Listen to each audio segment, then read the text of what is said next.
buen día. Espero se encuentren bien en casa, en familia, cumpliendo las medidas de prevención. Vamos a continuar con un tema más de geografía. El día de hoy vamos a ver lo que es vientos. ¿Qué serán los vientos? Es una corriente de aire que se forma en la atmósfera por las diferencias de temperatura y presión entre diversos puntos. La circulación de las masas de aire pueden asumir direcciones, las que se denominan convección, subsidencia y advectivos.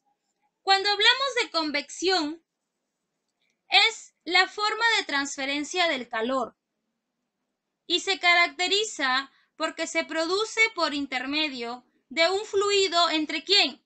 Entre aire y agua para transportar el calor entre zonas de alta temperatura. Subsidencia es el aire que asciende por el calentamiento superficial o empuje del aire frío, a lo que llamamos anticiclones. Y advectivos son procesos que intervienen en el transporte de calor en el aire. El viento es el aire que se mueve en sentido horizontal y vertical debido a la energía solar. Es un agente geológico externo que participa muy activamente en el modelado del relieve. Cuando hablamos de viento, encontramos una serie de leyes. Leyes de los vientos. Encontramos la primera ley, ley de Bush-Bayot, afirmando que todos los vientos se desplazan desde zonas de alta presión hacia zonas de baja presión. También podemos decir que es el conjunto de reglas que permite conocer la composición de los centros de alta y baja presión respecto a la dirección en que sopla el viento. Como podemos observar aquí, baja presión, alta presión y cómo el viento sopla. Aquí en el siguiente gráfico también observamos lo que es la ley de Bayot. Ley de Stephenson. La intensidad de los vientos depende de la diferencia de presiones que existen entre dos masas de aire. Esto significa que a mayor diferencia de presiones, mayor será la intensidad del viento. Aquí observamos la ley de Stephenson. Ley de Ferrel. Es aquella ley que describe las variaciones del viento en relación con el movimiento de rotación terrestre.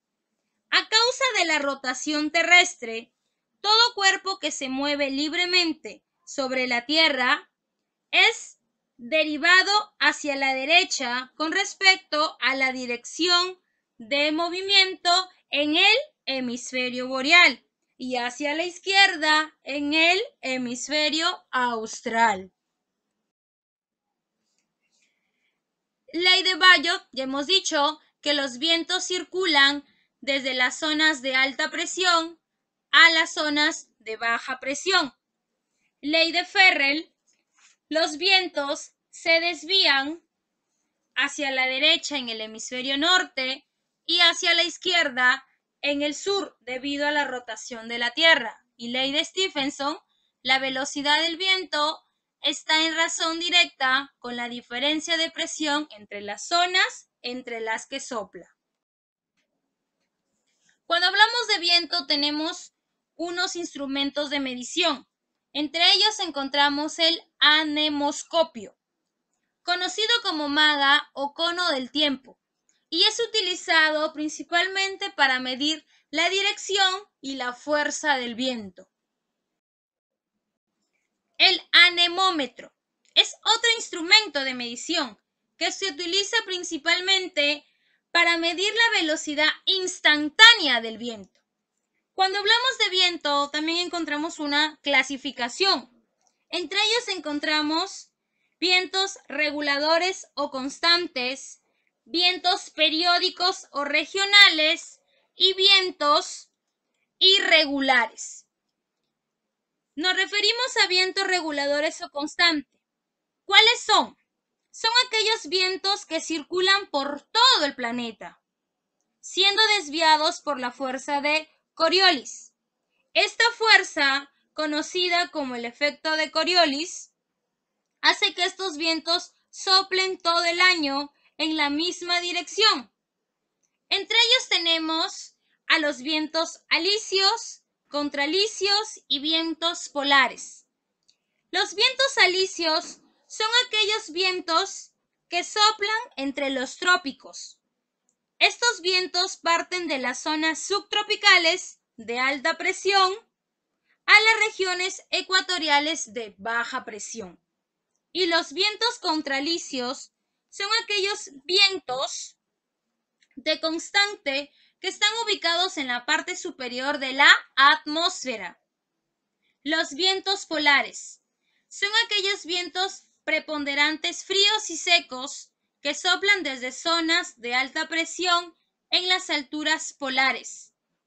Los vientos periódicos, o también llamados regionales, se caracterizan por ser estacionales, invirtiendo su dirección con el cambio de las estaciones o también con la sucesión del día y la noche.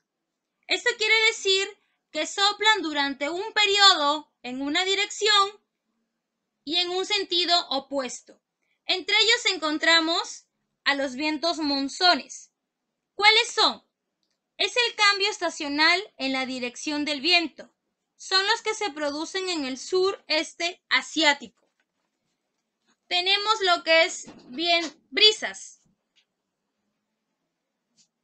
Brisas son aquellos vientos locales que fluyen en el día en las proximidades de las costas, desde el mar hacia la tierra. Ciclónicos son aquellos vientos intensos acompañados de tormentas. Anticiclónicos es la zona atmosférica de alta presión. Y los vientos irregulares. Estos vientos irregulares son aquellos que se originan por las características propias de cada región. Se forman en las regiones con centros transitorios de la presión atmosférica. Entre ellos encontramos tornados, tromba y locales. Elementos acuosos. Cuando hablamos de los elementos acuosos, son aquellos que se originan por la presencia de agua en la atmósfera. Encontramos humedad. La humedad es el resultado de la evaporación de todas las sustancias acuosas por la acción solar. En el estado de la atmósfera, con respecto al contenido de vapor de agua. Medida de la humedad. Encontramos humedad absoluta y humedad relativa. Humedad absoluta es la cantidad de vapor de agua existente por unidad de volumen de aire. Y humedad relativa se le denomina al tanto por ciento de la relación entre humedad absoluta y la capacidad de volumen de aire. Como podemos observar en las imágenes, humedad absoluta señala la cantidad de vapor de agua real y la capacidad de la atmósfera. Humedad relativa. Una humedad relativa del 100% significa un ambiente en el que no cabe más agua, cuando el aire no puede contener más vapor de agua y se supera, empieza a llover. Observamos en la siguiente imagen que es humedad absoluta y humedad específica. Factores que alteran la humedad. Recuerdan que ya hemos estado viendo factores que alteran la temperatura, la presión atmosférica. También vamos a ver los factores que modifican o alteran la humedad. Entre ellos encontramos lo que es altitud. Cuando hablamos de altitud, es la cantidad de vapor de agua que va variando en razón inversa. Por ejemplo, si ascendemos a 4.000 metros sobre el nivel del mar, el aire va a originar que la temperatura disminuya.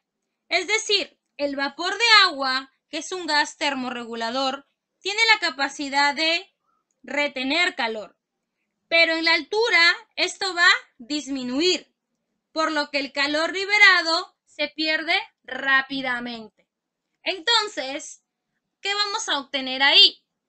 A mayor altitud tendremos menor humedad y a menor altitud mayor humedad. Latitud. Latitud geográfica. Determina la inclinación con la que caen los rayos del sol y la diferencia de la duración del día y la noche. Cuanto más directamente incide la radiación solar, más calor aporta la Tierra.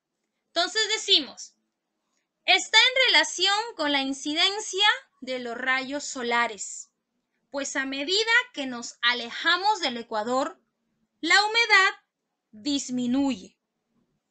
En las zonas tropicales son aquellas regiones más húmedas. Por lo tanto, se percibe mayor precipitación.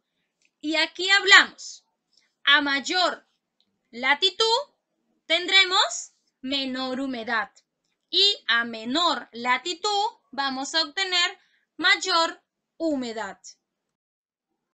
Temperatura. Ya hemos hablado también acerca de lo que es temperatura. Si el proceso de agua en la atmósfera se inicia con la temperatura, podemos decir, a mayor temperatura, mayor humedad, y a menor temperatura tendremos menor humedad. Estaciones. En los meses de verano se registra mayor evaporación debido a la mayor temperatura respecto a la estación de invierno. Aquí estamos hablando de lo que es solsticios y equinoccios. Cercanía a las masas acuosas. Son los lugares más cercanos a masas de agua que presentan mayor humedad respecto a aquellos lugares intracontinentales, es decir, interior o alejados de los océanos. Encontramos ahí áreas cercanas al mar que vamos a obtener una mayor humedad y zonas alejadas de los océanos vamos a tener humedad escasa. Instrumentos para medir la humedad. Encontramos al higrómetro. Es un instrumento para medir la humedad del aire. En meteorología es un instrumento usado para medir el contenido de la humedad en la atmósfera. Evaporímetro. Instrumento que mide la evaporación potencial, es decir, la cantidad de agua por unidad de área y de tiempo que se evapora a través de una pequeña superficie puesta al aire libre. Entonces, hemos avanzado lo que es vientos el día de hoy. Recuerda que ahora estamos trabajando en la plataforma de Idukai. A través de esa plataforma ya sabes que tienes que enviarme las actividades que se están encargando. Y a través de Idukai recuerda que tenemos un horario de atención. Con ustedes son los días miércoles de 4 a 6. Y ahí en ese horario, para que me manifiestes alguna duda, inquietud de las clases que hemos estado desarrollando. Recuerda que las actividades que se están dejando en esta plataforma tienen una fecha de entrega. Ahí me las vas a enviar. Y recuerden que tienen que seguir cumpliendo las medidas de prevención y cuidarse. Procuren no estar saliendo para poder terminar y salir airosos de esta pandemia. Cuídense, que tengan un bonito día. Me despido. Gracias por su atención. Nos encontramos la siguiente sesión para continuar con un nuevo tema del curso de geografía. Hasta luego.